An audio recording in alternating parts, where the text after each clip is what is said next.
asma-Na Allah nu kagungan sifat murah sifat asih maksad medar carita wayang nu jadi perlambang hirup manusia nu gelar di marcapada dan itu udah hampir punah. Biasanya ada itu Sanskerta kuno, bahasa Romo itu Sanskerta kuno ya. Jadi kalau sejarah atau ilmu pengetahuan itu mengatakan Sanskerta. Bahasa pergaulan itu Sanskerta. Itu. Nah, antara Sanskerta kuno dan Sanskerta itu sedikit ada perbedaan. Karena apa? Sanskerta kuno adalah awal yang ada di pribumi, artinya sejarah bangsa kita. Nah, Sanskerta itu ada di berbagai bangsa-bangsa.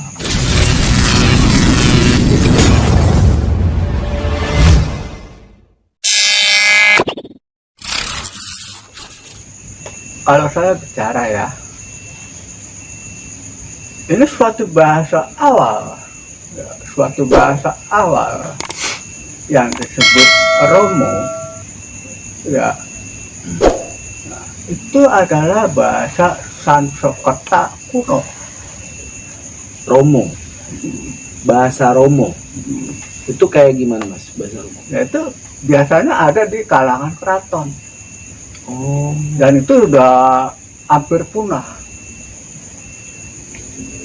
Biasanya ada itu Sanskerta kuno. bahasa Romo itu Sanskerta kuno. Ya. Jadi kalau sejarah atau ilmu pengetahuan itu mengatakan Sanskerta. Bahasa pergaulan itu Sanskerta. Itu. Nah, antara Sanskerta kuno dan Sanskerta itu sedikit ada perbedaan. Karena apa? Sanskerta kuno adalah awal yang ada di pribumi, artinya sejarah bangsa kita. Nah, Sanskerta itu ada di berbagai bangsa-bangsa, artinya seluruh dunia. Oh, nah, jadi kita bicara bahasa nih, bibit daripada bahasa, bibit daripada bahasa. Bahasa itu diawali dari bahasa Romo tadi ya? Ya, bibitnya tuh ya, katakanlah bibitnya atau akar bahasa, atau bibit bahasa. Nah, dalam perkembangan waktu, bahasa Romo ini katakanlah bahasa Sanskerta kuno. Bahasa Romo kan atau bahasa Sanskerta kuno. Nah, seiring berkembangnya waktu itu, karena banyaknya peradaban, itu ada muncul bahasa baru, yaitu bahasa pergaulan. Nah, bahasa pergaulan itu yang disebut adalah Sanskerta. Nah, yang asalnya itu sebenarnya dari bahasa Sanskerta kuno atau Romo ya. Oh, seperti itu. Berarti seluruh dunia itu menggunakan bahasa Sanskerta ya, bahasa pergaulan. Ya, Gitu. Nah, jadi gitu. Bahasa Sanskerta kuno atau saya menyebutnya Romo. Ya. Mengapa saya katakan seperti itu? Romo adalah orang tua. Jadi bukan dalam arti kata digambarkan sebagai wah Semar gitu, bukan. Gitu. Tetapi apa? Itulah panggilan orang tua pada masa itu ya, babak pertengahan. yang saya katakan babak pertengahan adalah zaman pertengahan ya. Zaman pertengahan. Itu sebutan paling hormat untuk orang tua Adalah Romo. jadi Romo. Jadi seperti itu. Jadi lambat laun pun berkembang kembali ke peradaban karena apa? Banyakkan suatu kebudayaan masuk. Seperti itu. Karena apa? Sikap pribadi generasi itu tidak melestarikan budaya asal. Ya, itu makanya apa? Lambat laun pun punah atau hilang atau dilupakan. Nah, seperti itu. Jadi gunanya yang saya katakan sebagai pengayom pelestarian alam itu sistem juga. Kan ada kalau bahasa Sangsekerta katanya kan ada pakai hanacaraka gitu. Itu bahasa Sangsekerta, Mas. Istilahnya untuk memahaminya itu ada hanacaraka data soala gitu. Itu bahasa Sangsekerta. Atau di Jawa tuh biasanya hono coroko gitu. Kayak gitu. Nah, itu untuk belajar. Katanya belajar pakai bahasa Sangsekerta itu. Tapi mungkin untuk belajar bahasa Sangsekerta kuno susah kali ya. Untuk belajar bahasa Sangsekerta kuno tuh kayak gimana sih? Ya itu kan usaha yang diberikan untuk kita gitu ya. Belajar bahasa Sangsekerta itu ya. Itu karena apa? Huruf-huruf Sangsekerta itu berbagai macam. Gitu. Pengenalan usianya pun huruf ini usianya ini gitu ya. Itu tidak bisa disimpulkan dengan zaman. Berbeda ya? Berbeda. Biasanya bentuknya kan kayak gambar-gambar gitu kayak apa? Oh itu jadi simbol berawal seperti itu. Berawal. Tetapi kan kita punya bahasa, perkataan, gitu. Meskipun dalam abjad tersimbol, itu, tapi punya perkataan. Itu ya istilahnya perjalanan leluhur ya, dari bahasa ini itu istilahnya mengalami perkembangan kan ya. Dari bahasa aja sudah ada perkembangan. Yang awalnya bahasa yang dipakai leluhur itu sebelumnya bahasa Romo, bahasa Sangsekerta kuno, menjadi bahasa Sangsekerta atau bahasa pergaulan. Nah, tadi ngulas sedikit Mas, takut lupa nih. Masalah Galuh. Masalah Galuh. Tadi maksudnya apa? Itu simbol dua pertemuan dua sungai, pertemuan sungai itu maksudnya apa simbol apa Mas? Jadi pertemuan dua sungai itu merupakan suatu pertemuan. Pertemuan yang mengisahkan masa lalu juga, tujuan terhadap zaman sekarang juga bisa. Jadi Ataupun arah. pertemuan dua sungai itu adalah simbol daripada pertemuan leluhur dengan istrinya. Oh di sungai itu berarti? Jadi enggak, itu sebuah simbol. Oh simbol. Jadi simbol daripada suatu pemahaman gitu ya. Artinya kedua sungai itu membentuk suatu jalur. Jalur. Oh, maksudnya berarti ini masih ada ya di Ciamis sana ya? pertemuan dua sungai itu masih ada ya. ada. Nah, itu adalah simbol daripada pemahamannya gini, simbol daripada pertemuan dua jalur Iya, yang akhirnya menurunkan ke anaknya itu ya, dua jalur itu. Oh gitu, maksud jadi, simbol itu. dua jalur itu tetapi memiliki tujuan sama. Oh itu simbol daripada perjalanan ya, Iya, perjalanan daripada leluhur ya. memiliki dua jalur tapi sama.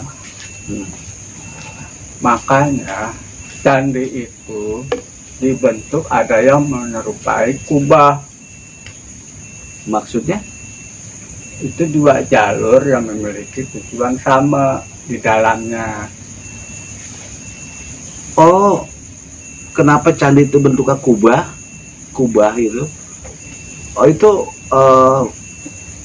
maksudnya dua jalur tapi tujuan sama. Nah, Gitu. Artinya gitu. iya. Artinya candi Iya. itu kubah gitu. Artinya apa? Benteng maritim. Gitu. Jadi sistem daripada suatu kebudayaan yang melingkupi seluruh bidang aspek kehidupan itu harus dijaga dan dilestarikan supaya apa? Enggak hancur. Pada masa itu Mas, pada masa itu katakanlah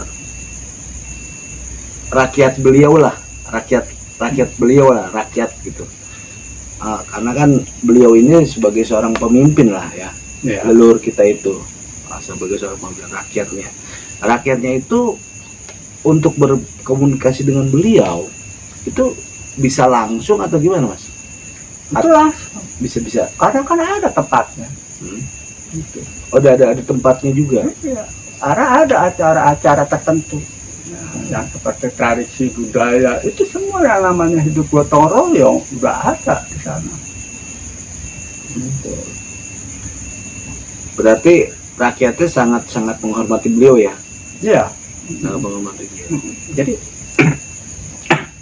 pemimpin pada masa itu tidak yang namanya itu mengatur rakyat. Tidak. Semua memiliki kehidupan sendiri.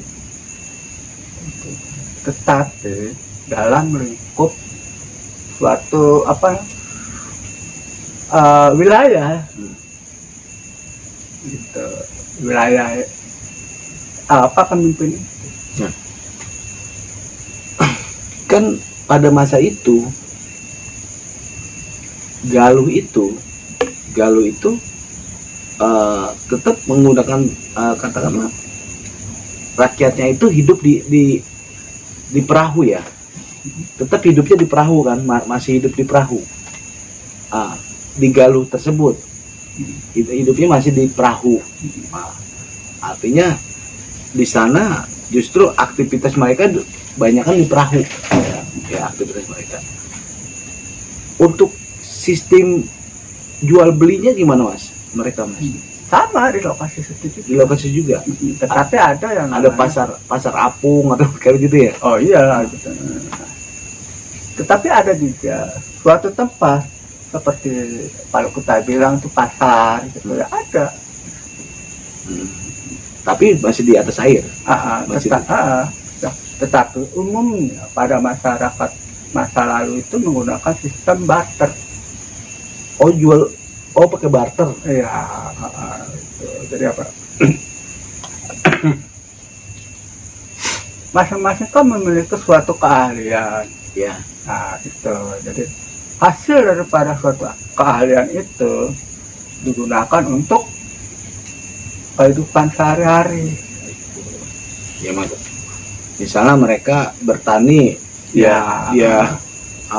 katakanlah punya beras ditukar dengan garam atau apa gitu ya, sistem barter maksudnya gitu ya, Ya. jual belinya. Ah.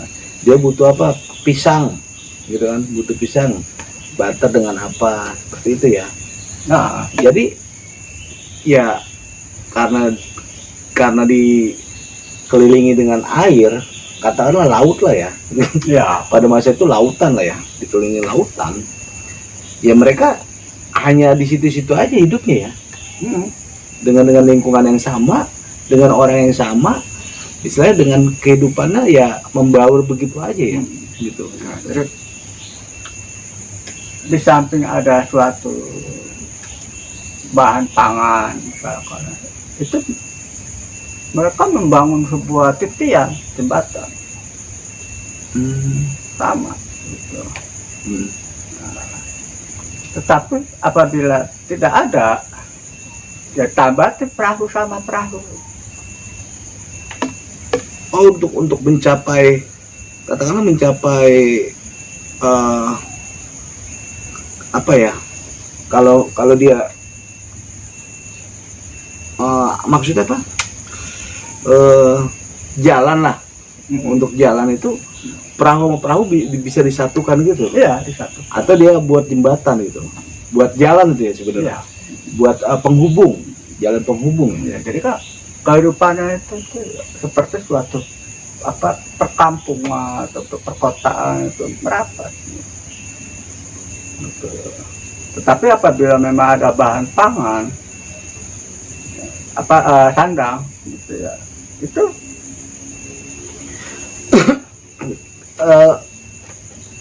gini Mas, gambaran sedikit. Pada waktu itu daratan Galuh. Ini misalnya daratan Galuh. Itu semacam kayak pulau atau gimana Mas? Galuh itu. Pada masa itu daratnya dia semacam kayak pulau. Iya, Pulau. semacam pulau. Kayak pulau gitu ya. Gitu. Jadi satu-satunya pulau itu. Berarti ini satu-satunya pulau sekelilingnya lautan. Air, sekelilingnya lautan, air. Berarti konteks di sini ada dua ya, darat pulau, katakanlah pulau lah ya. Pulau ini ada dua ya, Iya. Ada daratan atau pulau ini ada dua. Satu Gunung Padang, yang satu lagi yang di Galuh, ada dua ya. Dan ini selama kurun waktu tertentu atau kurun waktu yang panjang, ini airnya tidak surut ya. Mungkin surutnya itu bisa ratusan tahun ya. Nah, artinya kehidupan mereka di pulau itu, di darat itu ratusan tahun, bisa lebih ya. Nah, Jadi seperti itu. berarti umur mereka panjang-panjang dong. Umur mereka. Ya, Berarti pada masa itu umurnya panjang ya. ya umumnya orang-orang dulu seperti itu, Umur panjang. Umur panjang. Karena apa? Iklim dan keadaan alam itu mempengaruhi Struktur. kesehatan. Oh. Gitu. Pada masa itu belum polusi udara. Katakanlah kalau kita sekarang polusi udara ya. Iya. Polusi udara belum banyak sih ya pada waktu itu ya. Gitu. Masih alamnya sejuk gitu kan. Masih alami lah. Ya. Jadi Seperti itu. benar-benar masyarakat pada waktu itu atau orang-orang pada waktu itu benar-benar menghirup udara yang segar ya. Ya. Jadi untuk segi kesehatan lebih diutamakan, fit banget ya. Ya kalau dalam sejarah-sejarah cerita-cerita gitu ya, memang memiliki sebuah umur yang panjang. Gitu. Nah, tetapi bagi para beliau yang memiliki suatu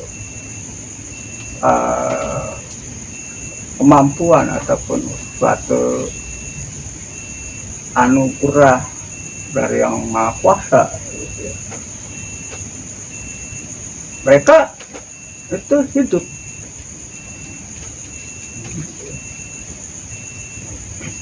Ada nggak maksudnya pada waktu di zaman itu leluhur kita kan ada adat ya, upacara adat persembahan gitu loh, kayak misal persembahan hewan ternak atau persembahan hasil bumi, ada nggak pada waktu itu persembahan kayak gitu, upacara adat kayak gitu yang leluhur kita? Nah, ada nggak acara adat kayak persembahan hasil bumi gitu, atau dari rakyat ke hewan ternak pemimpin gitu. bukan, jadi persembahan buat katakanlah yang Tuhan atau apa, ada nggak kayak gitu tradisi kayak gitu, tradisi Kayak kepercayaan gitu ya. Pada masa itu ya tradisi seperti itu tuh, persembahannya itu ada karena apa, menghormati sebenarnya. Itu persembahan itu diutamakan buat siapa, Mas? Persembahannya buat siapa? Persembahan itu bukan dalam arti kata buat sesuatu yang tidak tampak, tapi apa, di mana alam itu bekerja ya, ataupun melakukan suatu sirkulasi daripada kehidupan alam sendiri gitu, ya. Itu para pengayom yang disebut sebagai zaman para spiritual ataupun apa gitu ya, itu memiliki suatu kemampuan melihat hal tersebut, kemampuan melihat hal tersebut, terutama pada pemimpinnya gitu ya. Itu memberikan suatu cara bukan permintaan alam, bukan.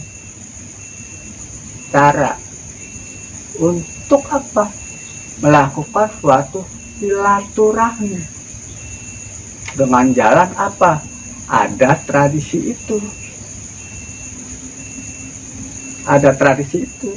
jadi apa, kebudayaan itu muncul untuk suatu silaturahmi, menjalin daripada persaudaraan, bukan dalam bentuk arti yang di luar logika kita. Berarti di situ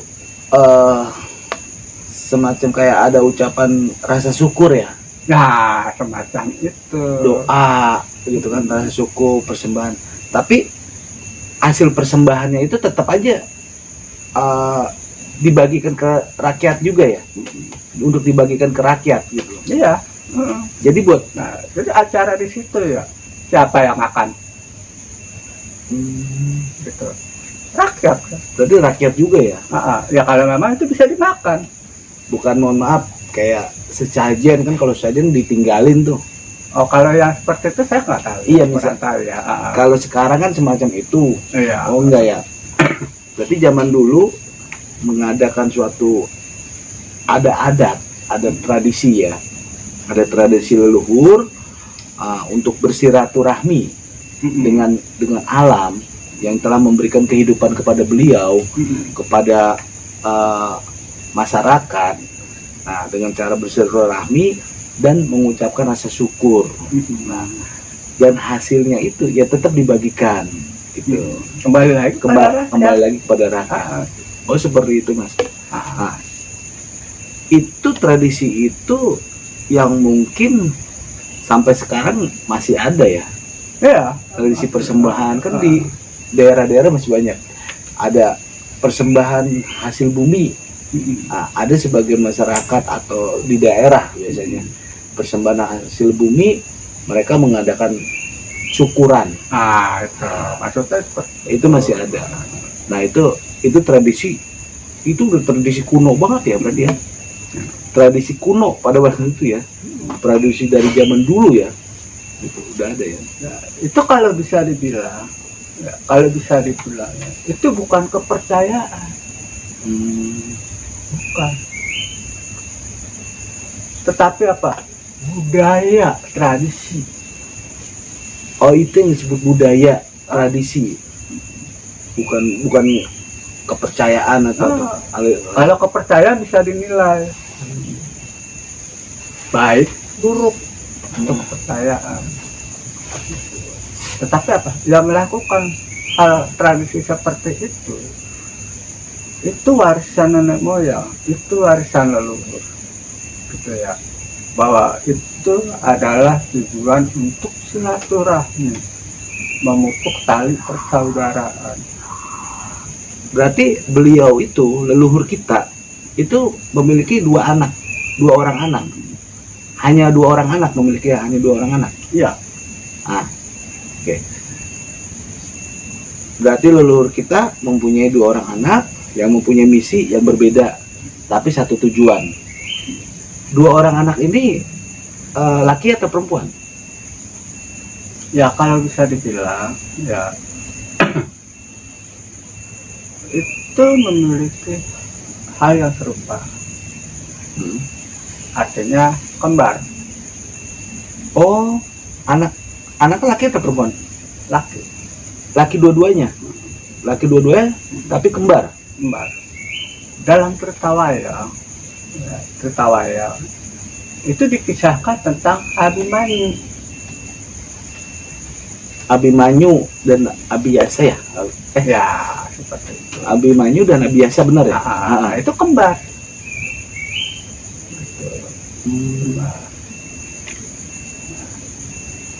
Itu sebuah cerita penggambaran yang sedikit berbeda. Bahwa Abiyasa diperankan seperti itu, Abimanyu seperti ini. Jadi konteks perwatakan Abimanyu dan Abiyasa itu menyerupai, sama, karena kembar. Mengapa saya katakan menyerupai, sama? Itu adalah suatu perwatakan, apa yang dipisahkan itu memiliki tujuan yang sama. Artinya kita kembali kepada apa yang tadi itu, kebudayaan dan sistem maritim itu yang memiliki tujuan sama. Pada apa akarnya budaya itu. Berarti artinya seperti ini, Mas. Perjalanan leluhur bangsa Indonesia itu sudah tergambar di dalam pewayangan ya. Iya. Yang tadi itu aja udah. Jadi tuh pewayangan itu adalah suatu ajaran kepada anak cucu. Bagaimana itu membangun suatu karakter bangsa, itu maksudnya. Jadi bukan mempelajari sejarah untuk bukan, tapi apa? Membangun suatu karakter bangsa.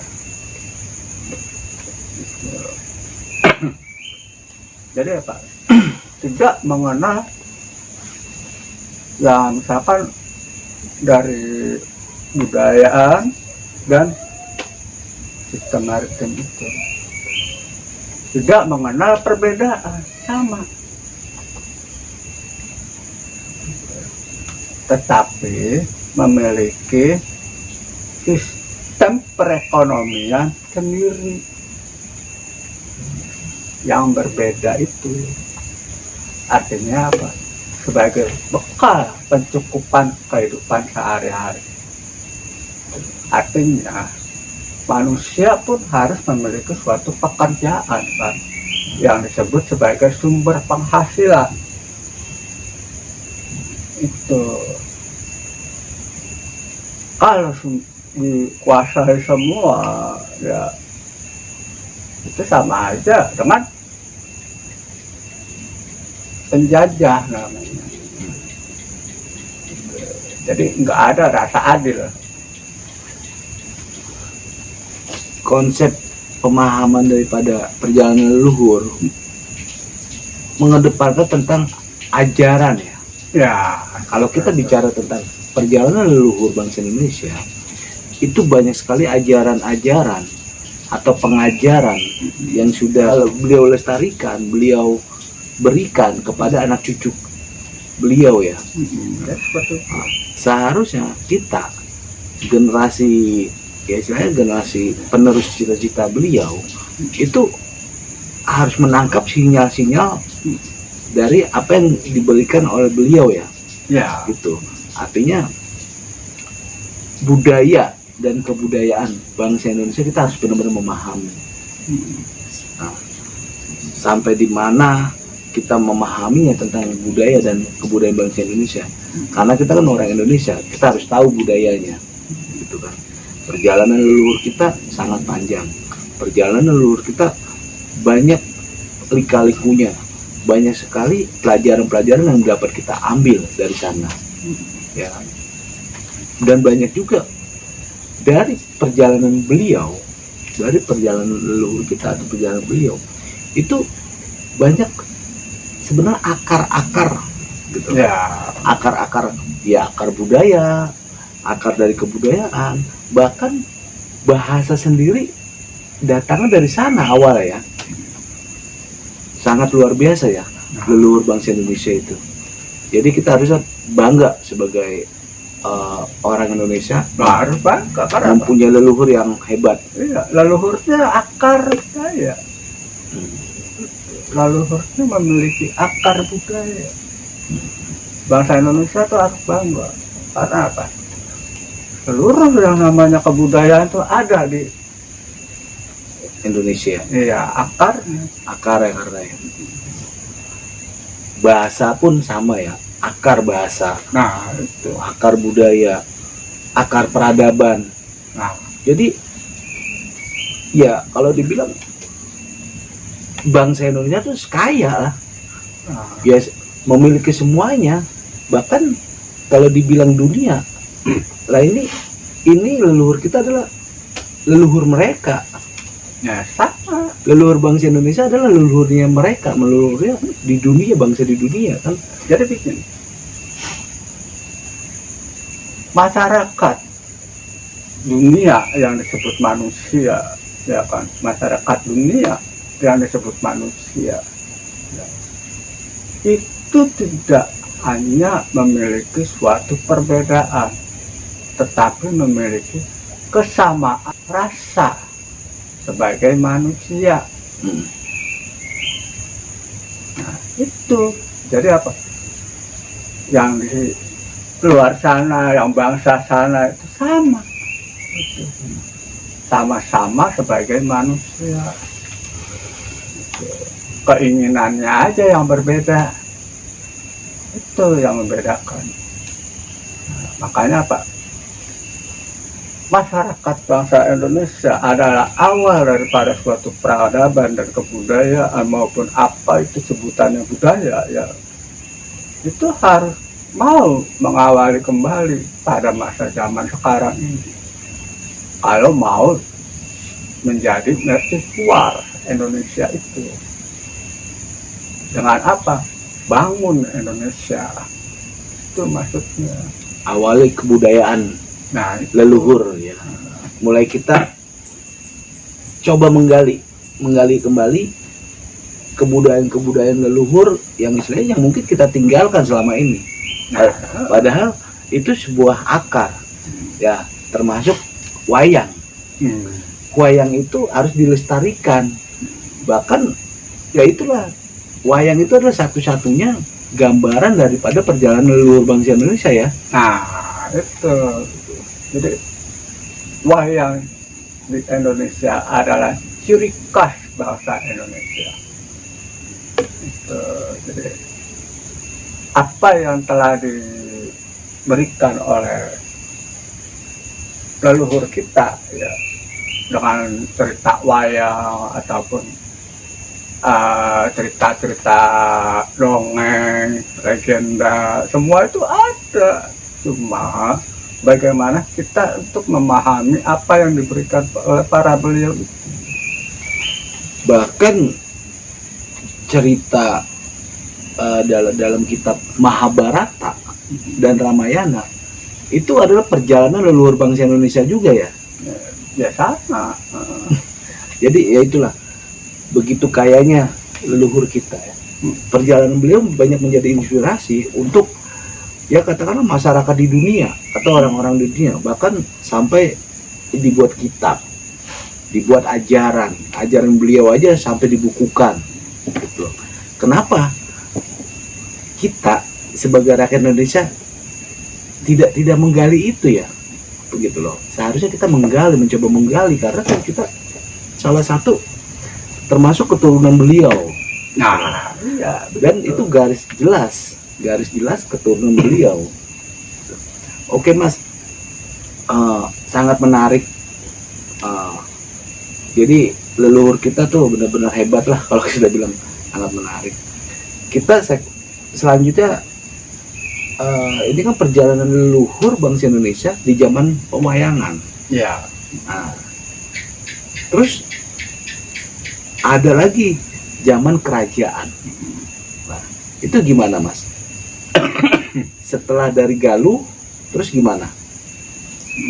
Sampai ke zaman kerajaan. Ya, proses-proses mengawal suatu zaman pertengahan, ya, itu beberapa ratus tahun. Sampai surut, sampai surut ya. Namanya kan peradaban, gitu ya.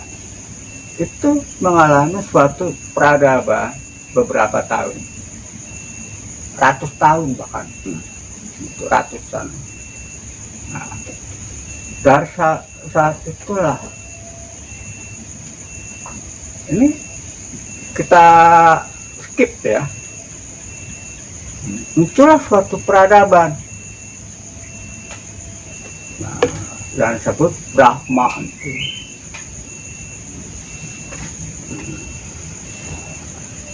Peradaban Brahma itu, sebutan Brahma ya.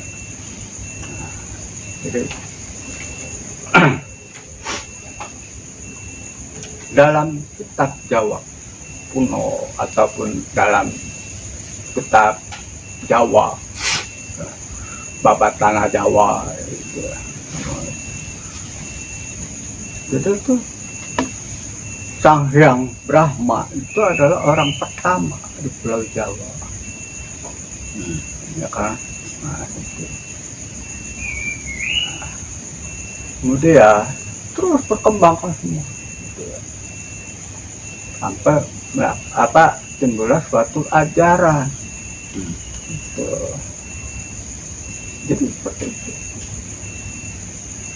Jadi penggambaran cerita Sang Brahma, gitu ya, itu suatu perkisahan bagaimana orang pertama di Pulau Jawa, gitu. Jadi sesuatu yang kita sudah ceritakan itu adalah di luar daripada pemahaman secara tertulis.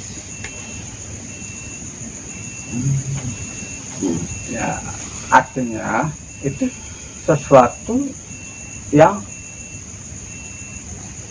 sudah waktunya untuk diketahui bahwa ada catatan yang hilang. Itulah yang kita bahas. Catatan yang hilang itu adalah tentang orang pertama di Jawa. Bukan orang pertama di Jawa. Maksudnya? Suatu peradaban awal di Jawa. Suatu peradaban awal di Jawa. Nah, ini catatan yang hilang. Kalau bicara, tadi kan bicara awal ya, peradaban di zaman pewayangan. Nah, peradaban di zaman pewayangan itu, katakanlah pernah terjadi banjir. Ya. Nah, banjir, sehingga menjadi lautan. Dan surutnya itu lama ya, surutnya bisa ratusan tahun lebih gitu, sampai akhirnya timbul peradaban baru. Nah, peradaban baru ini adalah awal daripada zaman kerajaan. Ya, peradaban baru ini dimulai dari awal zaman kerajaan. Nah, dari sini ada timbul peradaban baru yang tersebutlah yang disebut Brahmana gitu ya. mana, dan beliaulah orang pertama di Jawa. Orang pertama di Jawa ya, benar. Yang Brahmana itu. Ya kalau dalam kitab Jawa kuno itu. Kitab Jawa kuno disebutkan dia orang pertama di Jawa. Bicara sekarang Pulau Jawa. Kalau konteks kita bicara Jawa, berarti kan kita katakanlah bicara dunia. Kalau bicara Pulau Jawa, kita hanya bicara Pulau Jawa. Pulau Jawa yang pertama kali ditemukan. Jadi penceritaan antara Pulau Jawa ataupun Jawa itu tidak ada perbedaan. Oke Mas, untuk cerita zaman kerajaan nanti kita sambung di segmen selanjutnya aja. Jadi itu hanya sedikit kita katakanlah garis besarnya aja tentang memasuki awal di zaman kerajaan, ya kan? Yaitu adanya timbul peradaban baru yang peradaban baru itu timbullah nama Brahma. Dan itulah orang pertama di Jawa. Nah, cukup sampai di situ aja. Nanti ya mungkin saya akan bertanya terus tuh masalah zaman kerajaan dari awal pertama kali peradaban baru itu seperti apa, gimana pertama kali ditemukannya itu peradaban gitu. Iya, seperti itu. Saya tutup dulu untuk segmen ini. Rekan-rekan generasi Bumi Merah Putih dimanapun kalian berada, demikianlah ngobras sejarah kita bersama dengan Mas Agus. Sejarah perjalanan leluhur bangsa Indonesia dari zaman pewayangan memasuki zaman kerajaan itu terpaut waktu yang panjang, karena pada waktu itu, pada masa itu terjadi banjir dan surutnya itu bisa ratusan tahun lebih lamanya. Nah, sampai mengawali dari itu, setelah surut baru memasuki awal era di mana zaman kerajaan. Gimana ceritanya untuk di zaman kerajaan itu?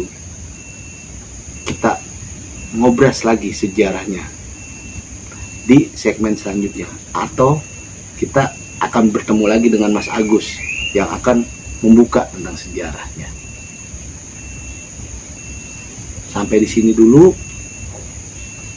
obrolan kita, ngobras sejarah kita. Jangan pernah melupakan sejarah. Assalamualaikum warahmatullahi wabarakatuh.